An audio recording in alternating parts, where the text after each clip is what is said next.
So I have Dancing Queen by ABBA stuck in my head right now. Um,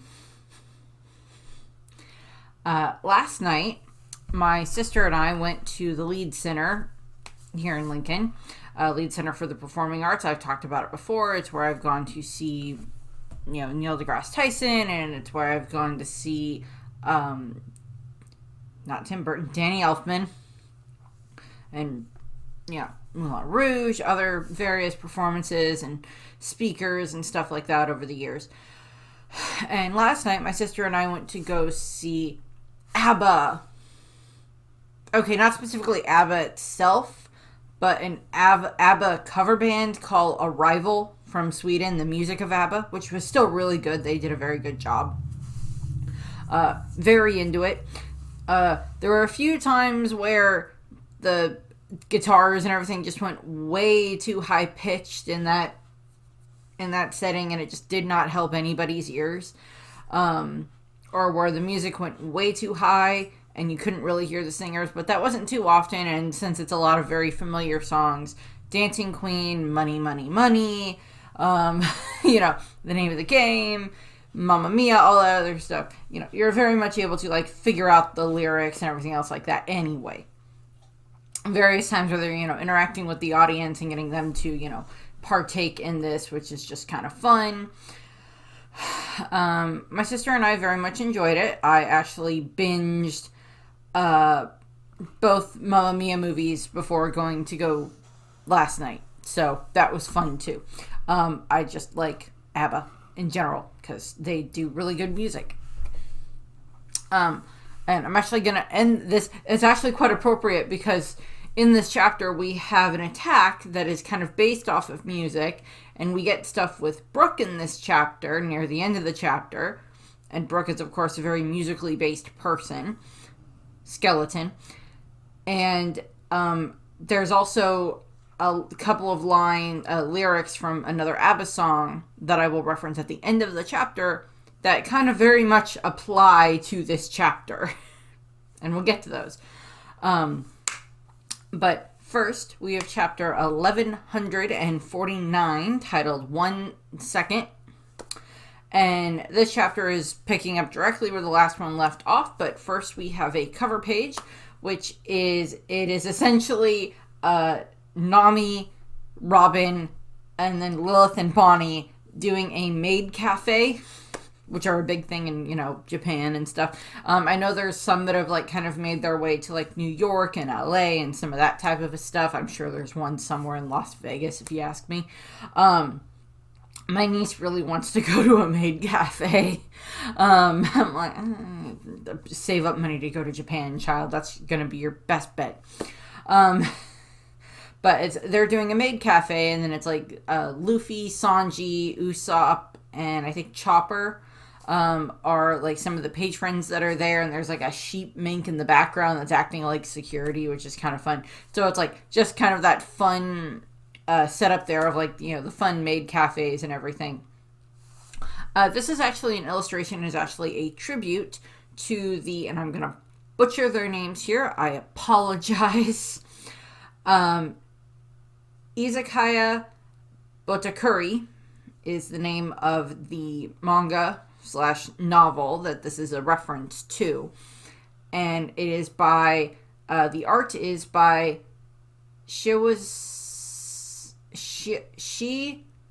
Wazuda, and the story is by Takami Akakawa. Again, I apologize, I butchered their names. It is just kind of, it's from the bare minimum that I gathered, it's a place that does lots of ramen and drinks and stuff like that is the basis of it. And it's a kind of like how Shaki has a rip-off bar. This is a rip-off ramen place, but it's really good food.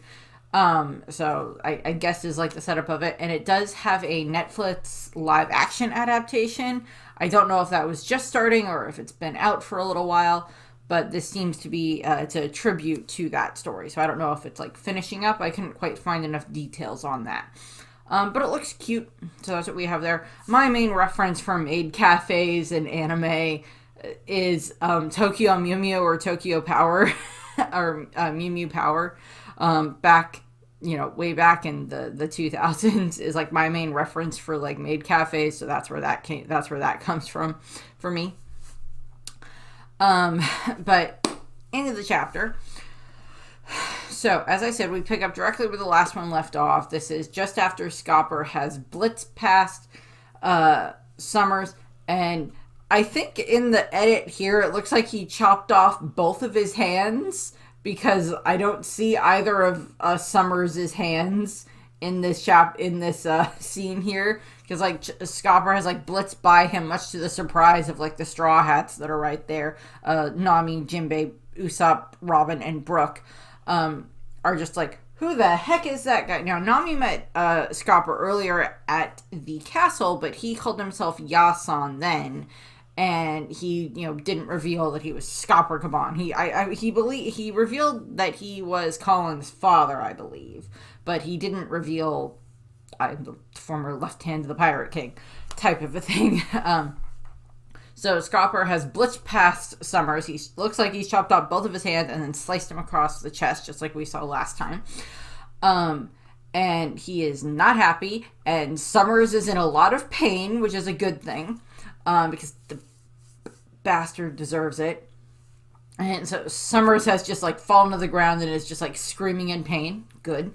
Usopp is like, why did that work? What did you do? Because like we've seen, Saul was trying to fight against Summers and it didn't really do much. Robin threw him over the side of the branches, and unfortunately that didn't stop him. He just kept regenerating or climbed back up. So this case, it's like, oh my god, how did you actually do that? And I love Scopper's response. It's just like, I'm rusty. It's like, really?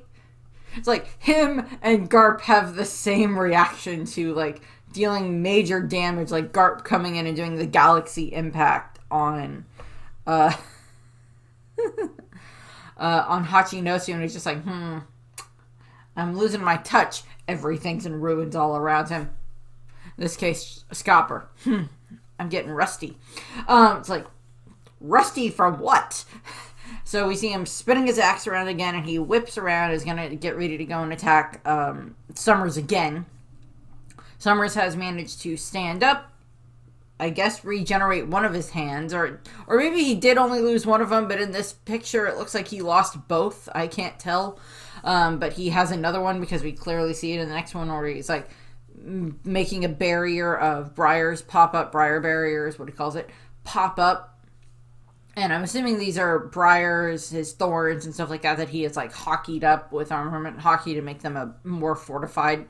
And Scopper lunges at them and strikes them. He doesn't seem to be able to chop through them at this point in time, but he is still able to scare the crap out of Summers some more, which is great. And Summers is just trying to figure out why the heck Scopper Gabon is here. And he's like, Mountain Eater, why are you in Elbath? And he's like, nothing wrong with a serious talk, right? I don't get where that's coming from. I'm like, what do you mean a serious talk, Scopper? You are in the middle of pitched combat and there are children's lives at stake. Don't joke with the stupid God's Night. And then we just see like him just like slashing at Summers a bunch, and Summers has pulled up his thorn sword Konobo thing that he is, trying to parry Scopper with. And we see Usopp pops up and he's like, you met him at the castle. So assumedly Nami has like said, oh, we met him at the castle. And there's just like, where were you at the castle? And then we cut back to the 5 Straw Hats that are still either all arrowed up with Gunko's arrows or tied up with thorns, the way that Robin is. And Nami is saying, Luffy and Zoro were totally overwhelmed by him. He's the father of Colin, the kid we met at the school. And Usopp's like, that guy? And Robin is like, unless I misheard, he said he's Scopper Gabon. And then Jinbei's like, oh, he's equal to Rayleigh. He's the left hand of the Pirate King. And then Brook, who though is completely wrapped up in Gunko's arrows, is apparently still kind of able to talk, unless it's Usopp that says it. And he's like, that sort of person is in the land of the giants. It's probably Usopp that says it because Brook wouldn't have much of a frame of reference for who Scopper is. I mean, like, even in the last 2 years, he may have done, like, some reading, or, like, since Brook was traveling around, he probably would have been able to, like, talk to his managers, and stuff like that, and, like, maybe get some of it caught up on the last history for the past 50 years while he was, stuck in the Florian Triangle. So maybe he's learned a little bit about that, but, like, Brook or Usopp or any of the others would be a bit more familiar with Scopper. We cut to Chopper, who is still hiding in Saul's hair, and he's like, the attacks are really having an impact. How come? So again, it says, like, Chopper is kind of asking the same questions as to what we were asking at the end of last chapter, which is like, oh, that caused damage to Summers, and he's not regenerating, he's actually in pain. That's interesting. So again, it's like we don't get the exact answer for that in this chapter, but assumedly just based on the way that we see Scopper fighting, it does seem to be that it is hockey based, and it could be like, like people were theorizing a combination of like Conquerors and Armament hockey, the way that Luffy has learned how to fight that way by fighting Kaido. By fighting Kaido and Big Mom, he's learned how to apply both Armament and Conqueror's hockey to his punches and everything, to his attacks. Scopper has had a lot more experience with that. Also, Scopper is literally fighting for his son's life and the lives of his wife and son's homeland and that type of thing. So that's going to definitely, up your motivation a bit there. So that's probably something that's compounded. It could be like different levels of, just how that works. But the thing is like even back at Egghead in the previous arc, and what we're going to be seeing in the anime coming up with Luffy and, Sanji and stuff fighting against the Gorosei were still pretty quickly able to regenerate even after getting, hits taken that clearly had hockey on them. And it just seems like this is more along the lines of like the God's Knights are probably to a degree downgraded versions where they can still take impacts and still take hits and still regenerate. It's just if someone has, I guess, enough motivation from their, hockey has enough motivation behind it, it's going to be a lot harder for them to regenerate, and they're actually going to feel the damage caused by said attack. Seems to be the case here. We cut to Robin, who is, she's got the thorns all around her, just like tying her up, and she's trying to like pop one of her hands out to try to see if she can like do anything to try to get the thorns off of her. And she's like, I can't budge. I can use my powers to assist you. And Jinbei says the same thing that like a lot of us have been saying, where just like, stop it, Robin. His iron thorns are a terrible matchup for your hand-to-hand combat style, which a lot of us were saying, but Robin still pulled off something pretty cool last week, or in last chapter, with like jumping off of the branch with her clone, holding Summers and trying to get him out of range of where the other Straw Hats were, or out of the range of the children and that type of a thing. So she still worked that way pretty well, and her plan almost succeeded, I would assume. It was just Summers, made her clone get, fall apart because he attacked it, and then he used the thorn vine thing that he can make to, stop falling. But yeah, Robin is not the best, and I think we actually see like her hand, I think looks like it's bleeding. One of her hands that's like stuck into the thorns looks like it's bleeding. Cutting back to the still ongoing fight between Scopper and Summers, which is still nice. Scopper is trying to use this attack that's called Thorn Rush and Hell of the Crimson Lotus, and he has made a bunch of thorns pop up out of the ground, or out of the giant tree branch that they're fighting on, essentially the ground. Pop up out of the ground. They popped up out of the snow like daisies. And these are clearly covered in some type of hockey or something, depending on what, how he can, manipulate his thorns. And then he's got a bunch of, like, the thorn vines coming up behind him and getting ready to attack Scopper. Now, and Hell of the Crimson Lotus, this is something that I think is supposed to be a reference to back in Impel Down. They have all the different levels in Impel Down, and I believe it's the first level is like the Crimson Hell or the Bleeding Crimson Hell, something like that, where like the trees, the grass, the bushes, everything in that place are made up of these super sharp red blades, essentially.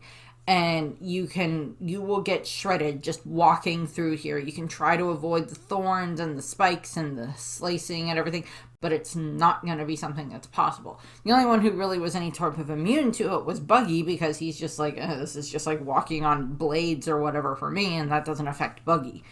But like the other prisoners that we saw there, they were just in agony from all of the from how cut up they were getting, because it's like you can't walk anywhere in that section of the prison without just getting like cuts and scrapes and slices and everything else on top of, all over you, and you're just bleeding.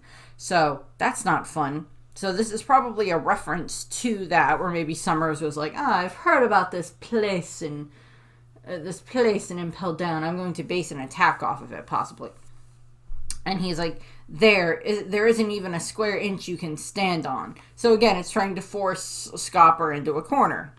Scopper is just like, I'm in a hurry, and he jumps up and just starts slicing through like the thorn vines that are coming at him.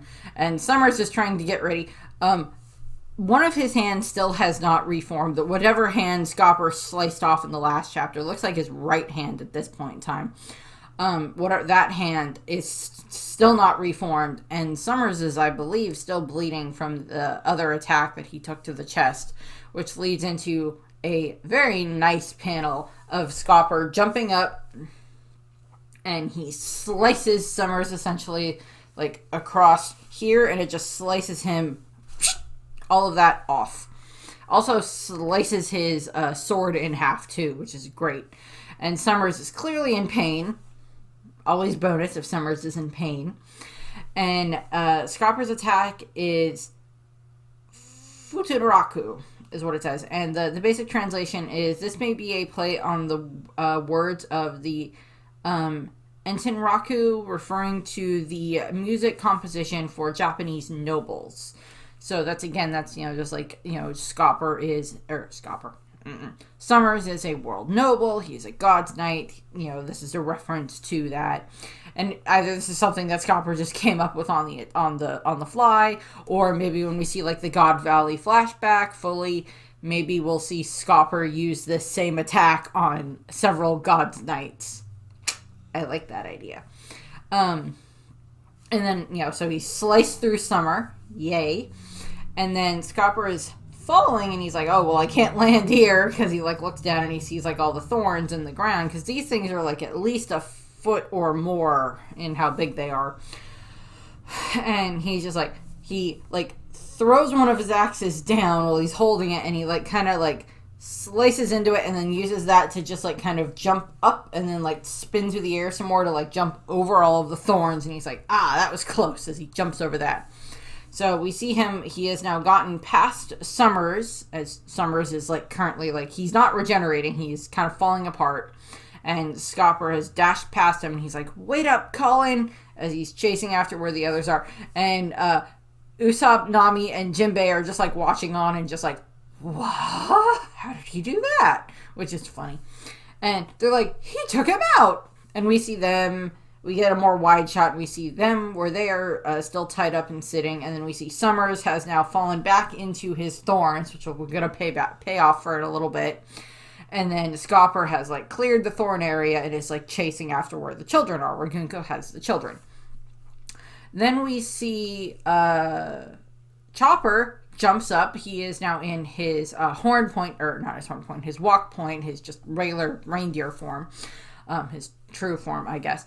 I don't know. Is Brainpoint considered his true form? Because like he's in that the majority of the time, but then like this is his walk point, which is, I don't know. He jumps out of Saul's hair, and he is just running, and he has like jumped past the other Straw Hats, and they're like, Chopper, where are you going? Ouch, it hurts. And he's like jumping over the thorns.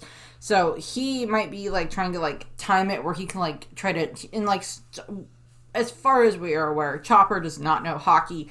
I really want there to be something in this arc. Like, if there does end up being some type of, like, I don't know, weird dimensional time dilation thing up in the heaven layer or something like that, where it's just like, oh, if you stay here for, like, a couple of days in the outside world, it's like, several weeks here, and you can learn, the rest of you who don't know how to use hockey, we can teach you how to use hockey. So that way you get a crash course in hockey, so you can at least start using it. Which I really had wished that, like, at this point in time, that like Nami and Chopper and Frankie and Brook would have at least learned some type of hockey. I really had wished that would have happened already, or at least started to be like, yeah, we probably should learn how to use this stuff, because that might be the only way we're going to be able to damage some of these upcoming the Gods Knights and stuff like that. That might be a good idea. But I want that to happen. I want them to learn how to use it. Robin seems like she'd be on the cusp of being able to pull it off. And Usopp at least has observation hockey, but we haven't seen him learn any additional armament hockey. So that would be nice to at least see if there's been some type of advancement there. And, like, Nami, her weather sensing ability is so close to being observation hockey already, that it would just be a very fine-tuned version of it, like the way that Otohime's was very fine-tuned for emotions, basically making her an empath. So Chopper is jumping over the thorns, and he's like, how is he able to cut someone who's immortal? This could be crucial information. So, assumedly, Chopper is, like, chasing after Scopper to get the information that they need for, like, oh, how are we going to do, how can we fight them? Is there something we can do that does actually cause damage?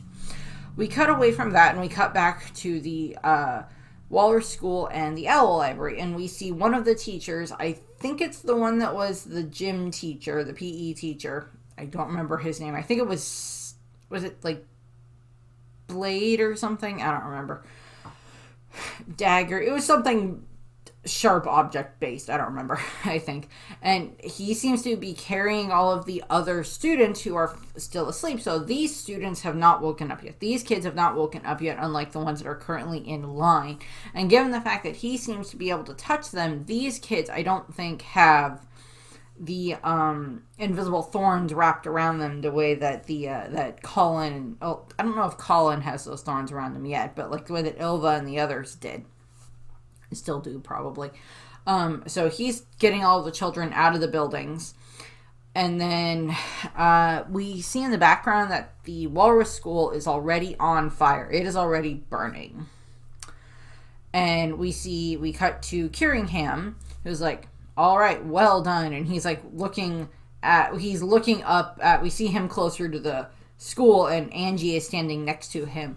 And just like the school itself is just burning. Like, this is just, I know in The Simpsons they make jokes about like Bart wanting the school to like burn down because then it means he doesn't have to go to school.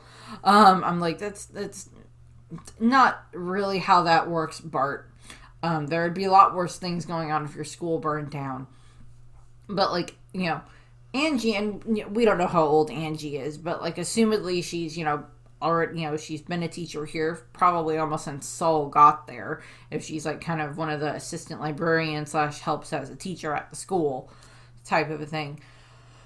But we see her and we see just like, tears pouring down her face. And Summers is just like, this should be good. Just like as the school is burning, this representation of higher learning is just burning in front of him. And he doesn't care. This was his job, was to go here, and they're like, oh, they have a school. We should take care of that and get rid of that. Because you want to know a really good way of how to cripple a civilization, cripple a society, and make it even harder for it to survive in the future? Get rid of its education system. Or make cuts to the education system. You can tell that I'm angry about certain things going on in my country right now. And then Kiringham turns, and he has another flaming arrow notched, and is pointing it at the library. And he's like, I understand.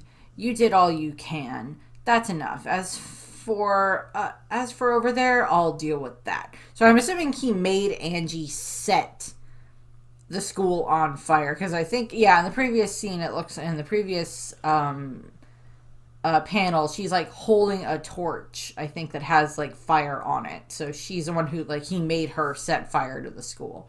And he's like, okay, well, you did that. I'll set the library on fire now. I don't want to see Biblo pop out of here and try something, but we'll see what happens here. And he fires the arrow at the library, and it hits, and it is starting to burn. And he's just like laughing the whole time. So it's like, now it's really burning. And we cut back to Robin in the distance, and she is looking back at where the library and the school are, and she is seeing them burn. And she's like, the library, and we see just like this the traumatized look on her face, because again, it's like all of Elbath right now for Robin, for meeting Saul again, and now this moment here, and like the threat to the library and the school and all this other stuff is just making her remember so many things about O'Hara. And we see Saul, who is still like lying down in the thorns, and I believe he is crying because he is like determined. He's listening to what's going on. And yeah, we see the library burning. I want Biblo to just like pop out of this library in the next chapter and just like use its wings to like just douse a bunch of the fire. I want that to happen. Because, like, this is essentially, like, just even far worse than O'Hara burning. Not that O'Hara burning wasn't horrible.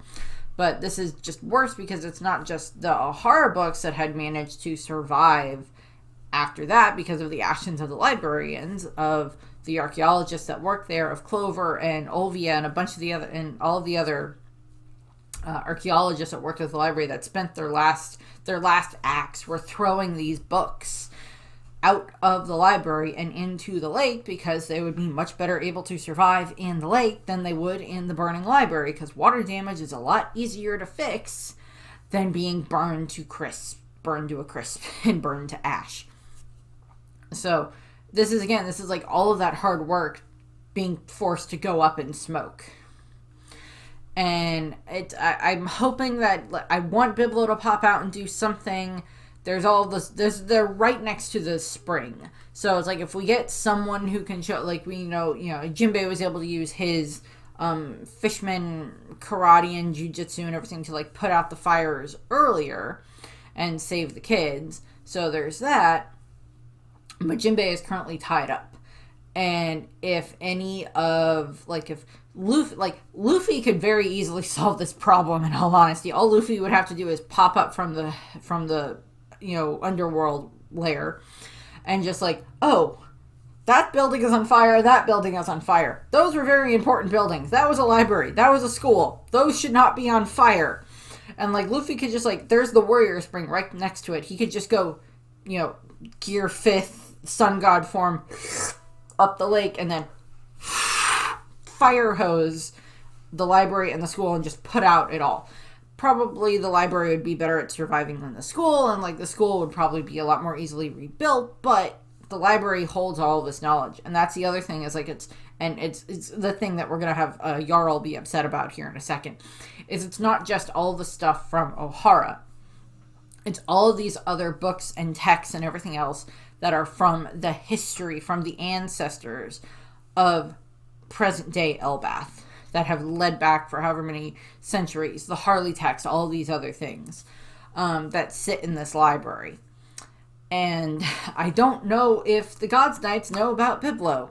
Also, Biblo, given the fact that they have the grow fruit, or whatever it was, the nourish fruit, I don't remember what it was, he could like pop out and maybe just like make a giant amount of water grow and then just drop it on everything, and that would at least put out the fire in the library. But we'll see what happens. We'll see how long Oda is going to pull this tension on us. We cut to what is the Western Village, because we see Jarl here, and we see a bunch of the other citizens are around him, and they're like, and he's just like crying because, it's just like, it's not your fault, Chief Jarl. And he's like, the words of our ancestors are history itself.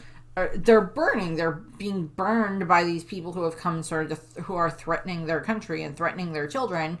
And it's this horrible situation where they, as is stated, it's this horrible situation where they made Jarl as the de facto leader of Elbath right now, that, they made him have to make this decision, choose between the lives of this one child, of Ronya and the other children, and all of this history and everything else that you have here. So that's, that's how that's been going. And now we get back to Ronya, as previously mentioned.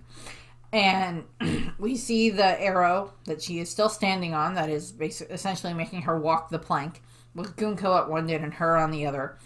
And, we hear Kiringham say, "This is Kiringham, ignition is complete," as in, everything is on fire now, which they can see. In the distance, we see Ronya has, turned and she's looking back at where the school and the library are and that they're on fire. At the other end of the branch. And Gunko is like, "Withdraw, child." And Ronya, again crying after her great speech she gave at the end of last chapter, is making her way back over the arrow. And Gunko is just like, "Is it so hard to show a little joy?" Which I kind of equate to as the person who hears a lot of, "Oh, come on, smile more, it'll make you look pretty." I don't want to smile right now. Type of a thing. And this is not a situation where it's just like, Ronya is not happy about this situation. She had made the decision in the prior chapter to, if I fall, that means that the library and the school get to survive, and that means that my friends can keep going to it. That is very much like that self-sacrificing setup there. In that regard. So that's where that's coming from. She's walking back, and her voice is still being amplified over the snail, and she's like, "I'm sorry." And Gunko kind of has the question mark, and then Ronya keeps saying, and she's like, "I'm super sorry for being alive. It's all my fault that everything is burning." And the rest of the kids, Ilva specifically, is like, "Stop it, Ronya." And Ronya's like, "I'm sorry." And we see the other giants, the Bragi, and I think that's Kashi, and then some of the other ones are like, "That's not true, Ronya." And assumedly her father is around here trying to get to her as well. I think her father was in one of the villages. And it's, again, in this regard, it's not that... And this is a very tricky topic to try to talk your way around on YouTube, depending on whatever the content moderators want to do. Whatever the algorithm wants to throw at you in this regard. It's a difficult situation to talk around, because, Ronya was willing to sacrifice herself to try to protect this other stuff, to try to protect the history of her people, and try to allow so her friends could keep going to the school and to the library, because it made her happy, so it has to make them happy. And I know there's been a lot made of, the phrasing that Ronya used in the last chapter for, how she was talking about, what they learned at the school and everything. But yeah, so it's just she's like, "But I didn't want this. I didn't want the school and the library to burn," and everything. And we cut back to Scopper. We cut back to Scopper. We see in the distance, because Gunko kind of turns around and she sees Scopper running at her. And he's like, "Culture, history, children, even military might." And he's just zooming at her. And it's just "You lot have no right to take that away." As he's just angrily running at Gunko. And she's like, "The Pirate King's crew? Do you know resisting means the hostages will die? You know the hostage that resist it means the hostages will die, right?"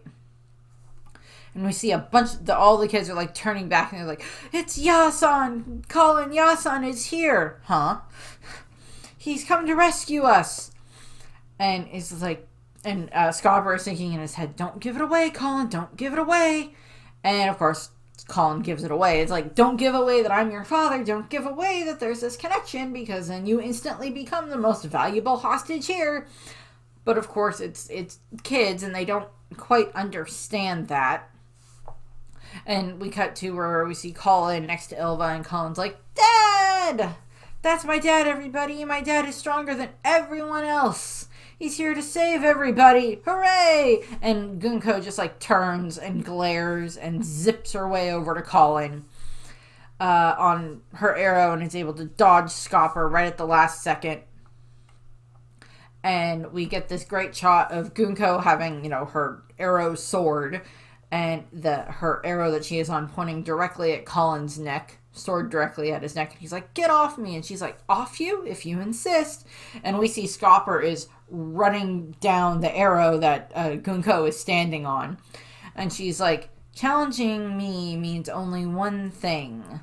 And we see her, like, standing there, and she is legitimately going to do this. She is legitimately going to pierce Colin off him with the sword. Scarborough is thinking, this is my last chance. If I act now, the fires can be put out. The kids can be rescued, and Elbath will be saved. That is the other thing with this. Is like, yes, Scarborough very much cares about the history and the school and the library and everything else like that is currently burning. He very much cares about that. Not just because it means so much to, it means a lot to him, but it's like that's where his wife works. That's where his son does go to school whenever Colin decides he wants to go to school. That is where all of these other children are. And like, Scopper clearly loves Elbath. He clearly loves Elbath, even just beyond the fact that this is where his wife and child live. So there's that. I mean, it's just like, and then we're getting these little instances of like, probably stuff said to him from a flashback, and it's just like, it'll have to be done in an instant. And I don't know whose voice that's supposed to be. I don't know if that's supposed to be like Roger or Ripley or someone else saying something to Scopper about something in the past, but it's just like, it'll have to be done in an instant. And Scopper is yelling, Colin, just give me 1 second, which is where the name of the chapter comes from. Hold on, you're a strong kid. And Colin is like, he is legitimately trying to be like this brave kid that he talks about being. And, he's 20 years old, he's 20 years old chronologically, but like mentally, like he's still kind of like probably not much older than like Momonosuke. Even though he's been alive for that amount of time, because just the way that giants age is so slowly. I think we had initially thought that for the way that like giants age was that they age kind of similar to humans up until like maybe they hit like their late teens range, mid to late teens range, early 20s range, and then it like that's where it kind of slows down a lot more. And then once they get closer to, their 40s range, what would be like their mid 40s, they, maybe age a little bit more, and then like it kind of goes from there. Because like Jarl it was what, 403 is I think how old Jarl is. And that would equate to like 100 something in human years. And I mean, my grandpa is 93, I believe. And he would not be able to do any of the things that Jarl does, but still. But, we see Colin here is like, got it, Dad. I'm a warrior. Please defeat her. And he's crying. He's scared. Like, Ilva behind him, I'm pretty sure, is like pretty scared for him too. And we hear this voice again from the past, and it's just like, just bear with the wounds for now. I'll save you. Now, again, we don't see Scopper in this panel, but we see Gunko in this panel. And we're going to get some other stuff later in the chapter that might indicate that this is not Scopper having these little bitty flits of words coming into their mind, that this might be Gunko's having these coming into her mind a little bit. Just bear with the wounds for now. I'll save you. That could also bear to when Scopper, gained his name of the Mountain Eater, of like, getting Roger up to this, hospital in this, enemy besieged territory, and then protected Roger while he was at the hospital. That could, also apply to that. It can apply to many things, and until we get full description of, who's talking and whose memories these are, we won't know. In the anime, depending on stuff, it'll be a little bit more obvious based around like who's talking. If it's, if it's specifically Brook's voice actor talking here, then we know that it's that. If it's, Scopper talking to Roger, then that'll be a little bit more, apparent there and stuff. We'll see what happens. But we see Gunko and she's like, a life taken cannot be returned. And the kids are screaming, Colin! And then we get this little mini flashback from Scopper's perspective, and we see him just running, trying to save Colin, and then we cut to where this is clearly just after Colin was born, where we have Ripley in like her like hospital gown, or like in her like bed. I think we see like an IV in the background, so like hospital gown at the whatever hospital in Elbath. We haven't heard anything specifically about a hospital in Elbath, but assumedly they would have one. That would make sense if they did. And we see her, and she's holding Colin, and then we see Scopper, and it's just like, this is going back to like Scopper saying, my son's half giant, my wife's giant, my son's half giant, and I couldn't even hold my son when he was a baby. And we see that like even as a baby, Colin is about, is a lot bigger than Ray and a lot bigger than Scopper. So it's just like, yeah, he can't lift him in that regard. He can't like cradle his child, which is is a very difficult thing to be able to understand, or not understand, very difficult thing to not be able to do, for parents who want to. And Ripley is saying, he's our child, Yasan.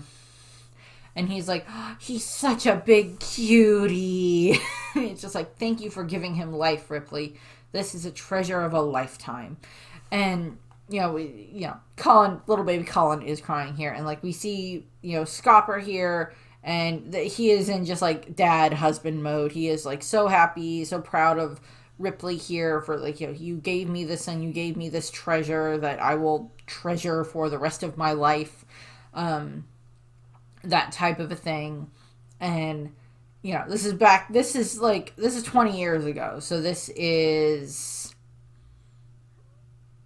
Colin is the same age as Nami. That's something I only just now realized. Colin is the same age as Nami. So there's that. But, this is like before Scopper really went all like, white haired and everything else like that. And then we cut back to the present, and we cut to Ripley, who is like, Colin, please be okay. And she's probably running with the part of the group that is on their way to go to try to save the kids. And we don't see Frankie here with her, but assumedly like Frankie and maybe Bonnie and Lilith are with her as well, but we don't see them. We also don't see Luffy at all in this chapter, or Zoro or Sanji or the rest of the group that are down with Loki. Well, I don't know, maybe we'll see them next chapter. I have no idea. We'll see what happens. But we cut to the next panel is, again, this more, very good image of Gunko, and she has started to pierce Colin's neck with her arrow sword. And then we get this great panel of Scopper just, like, angry as all get out, hockeyed up axe, just getting ready to slice Gunko. And he's like, if I can't stop her here, this tragedy will worsen. But again, that is this setup where it is like, this is like the hearing something from like a flashback, not something that like Scopper is internally thinking at the moment, because those are depicted differently in these setups. And then we have Scopper having this flash of future sight hockey, which, Shanks had to learn it from somewhere, so maybe Scopper's the one who has that. And he sees the image of Gunko piercing Colin's neck fully with the sword, which would kill him. And he's like, and Colin's screaming, I can take it! And, Scopper screaming, Colin! And then he just stops, and it's the father instinct of like, please stop, and he drops his axe, and he's like, I give up. And he's like looking at Gunko, who pulls her arrow sword away from Colin. And again, he's thinking this, or he's hearing someone think this, I'm sorry, Elbath. Because, like, there's different ways that Oda tends to draw that, and this is a little bit different. And Gunko has turned to Scopper. Scopper has dropped his axes, and she's, like, such a weak being, and she fires off 3 arrows directly at him that just pierce him and he falls off the arrow that she's standing on. And he's like, I'm sorry, Colin. It must have hurt real bad. Sorry. And Colin is like turning to see what's happening. Like, Dad was going to save me. What happened? And then we see Scopper falling, and he's falling off the branch. And we see Chopper, and Chopper is running too, but I can't figure out where he is in the midst of this picture. And okay, so Chopper seems to be chasing after Scopper. Scopper, ha ha ha. Is chasing after Scopper. And because he needs to get this information for like, okay, well, like, how can we actually fight these guys? Because like, Jinbei is the only one in their current group that they have with them that can use armament hockey. And him being able to cause some damage, and that might at least slow the Gods Knights down, would be useful, but first they have to get out of the arrows.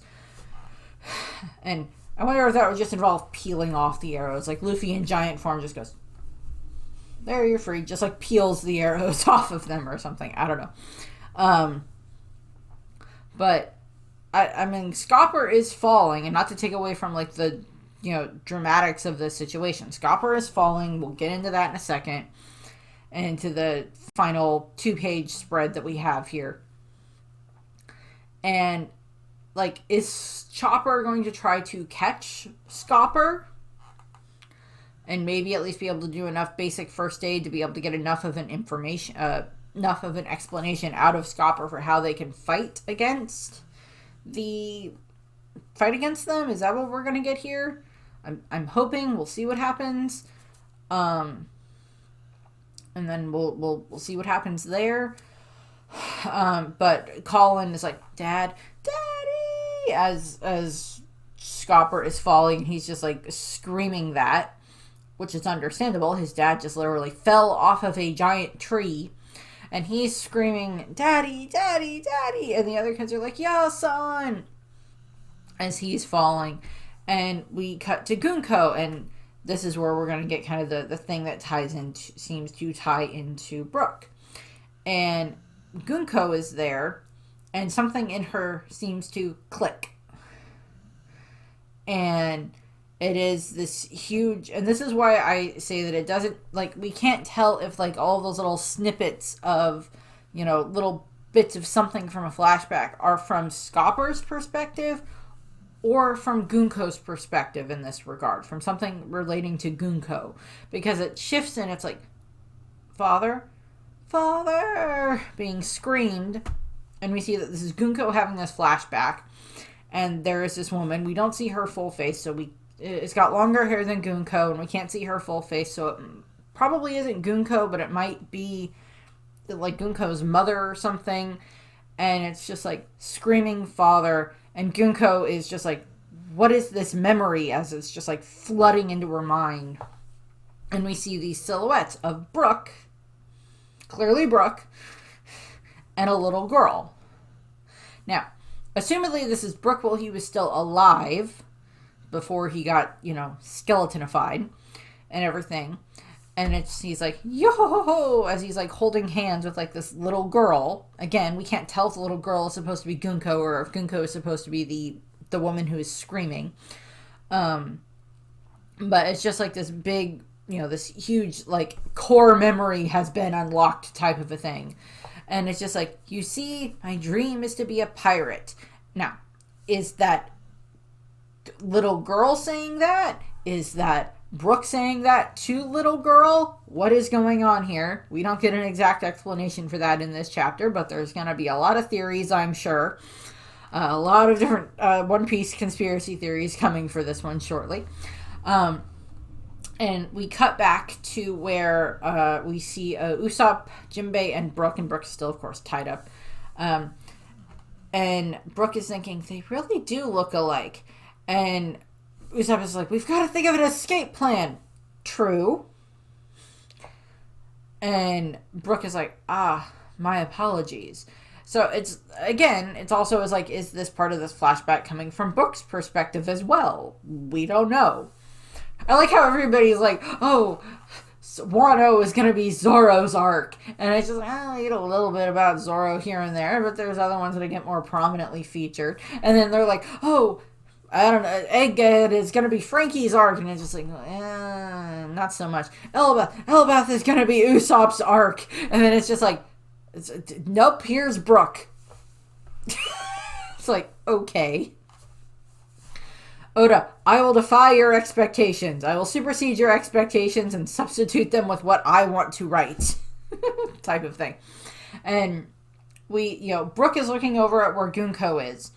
And Gunko has, like, Brook flash through her mind. Like, the name Brook flash through her mind. And she, like, it's like, I can't figure out, like, what the equivalency of this is for me. For, like, they're, like, as far as I'm aware, I don't have any repressed memories. I have some that I wish I could repress, but I don't have any that are, as far as I'm aware, that are repressed memories. Or in this case, where maybe there is something that is infecting me the way that something, Emu, is somehow controlling and infecting Gunko in this regard. Is like repressing and suppressing these memories for who Gunko used to be. And so we're not sure about that yet, but it's just like, that is just this weird thing where it's just like all of these just like core memories just shoving their way forward that have just been lost for so long. Lost and locked away, and somehow enough of what's going on here is enough to trigger what Gunko needs to trigger Gunko remembering something. And she turns and she starts running at where Brook is, and she's like, "Is that you, Brook?" that she shouts. And then we just have this rush of power that is like going through Gunko, and this thing that is like this connection thing to both Summers and Kieringham, or I'll tell you what they're doing in a second. And it is Emu's voice that is penetrating their minds. And I like the way that Summers has landed, because he has literally landed where like his own like thorn spikes are going through his body and his head, which I find perfect. And Kieran, so they're both hearing this voice go into their mind, and it's just like, what is with all of this commotion? The Holy Land is currently in a sea of flames. Thou seems to require additional military force. And we see the kid standing there in this small panel. We see the kid standing there, and then we see like kind of how small Gunko is in comparison. I mean, we kind of saw like a size comparison between Gunko and Colin earlier in this chapter. And it's just like, what is with that? What is with this person? Her face got all scary. And like we just see like the black Conqueror's hockey lightning is just like coming off of Gunko in waves. And then we cut to the final panel of this chapter, and it is, Mu shall show thee the dominion of God. And we see Gunko. It's still physically Gunko, but her hair has gotten longer, and her face has gone where it's like her face is like kind of blacked out the way that Emu's face is always portrayed. And her eyes have shifted from like Gunko's hediochromatic eyes to the eyes that we always see for Emu. So we're getting that shift there. And again, this could be something where Emu could have at any point in time, because of whatever, something connected to the Abyss reasons, could have used that power to take over Summers or take over Kieringham, but specifically chose to take over Gunko here right after Gunko had this huge revelation of a kind about something connected to Brook, and like had these memories surfacing that clearly connect back to Brook, and clearly was making Gunko break whatever type of a character mold they had put, the Emu or whoever had put Gunko in. So there's all of that here. Now, I know that there's lots of theories about, like, who Gunko is. Like, is she somehow a Ginny clone that has been, aged up faster? Is she somehow a clone of someone else? Maybe there's a connection here where she's someone that was cloned from someone that Brook knew somehow 50-something years ago. Actually, it would be more like 60-something years ago. depending on when this specific little snippet of flashback we see took place. 55, 60 something years ago, for how that would work. And like, clearly, if this is the case, and like Gunko seems to be portrayed as like this, 20 somethings at the oldest person, and physically, and if Emu is able to manipulate, he's like, she is useful. And maybe it's like, just like, Gunko continuously has to have like her memory suppressed, and so she doesn't realize how old she actually is, or that type of a thing. So there's that possible there. I don't know what's going to happen in the next chapter. Assumedly something is going to happen that involves like, Emu getting super angry about, the fact that they are, taking way too long to achieve what they think should be an easy victory here. And of course the fact that they mentioned that the Holy Land is currently in a sea of flames. Holy Land, flames, Sabo, Revolutionary Army, maybe Dragon made his move. Although, to be fair, I believe the last time we saw the Holy Land, the one with the fire abilities that was there was Akainu. Because I don't think we've seen Akainu since then. So maybe he let his magma get a little bit too far. Maybe. Probably not. I don't think he would have risked that. But the Holy Land is like a wash in a sea of flames. So maybe that means that, Dragon finally made his effing move and is finally, attacking Marijois. We know that was something that they were building up to with, like, with barricading the ships, so that way the ships with all the supplies in it for Marijois and for, like, the Red Port and everything could not get through. Which is an unfortunate thing there for the people who live at the Red Port, because they're kind of innocent in a lot of this. It's like, well, we live here because it's the place where we live. And it's like, oh, I'm sorry. Because we know that, like, any food that would have made it through and gotten to the Red Port would be taken instantly up to the Gorosei and to the Celestial Dragons, as opposed to be divvied up amongst the citizens who live at the Red Port. Or they're, like, surviving on, like, rations or stuff like that, as opposed to, Marijois. And we know that was something that, like, Dragon was building up to with, like, trying to, like, kind of, like, starve off with, like, barricading with, oh, frick, what's the,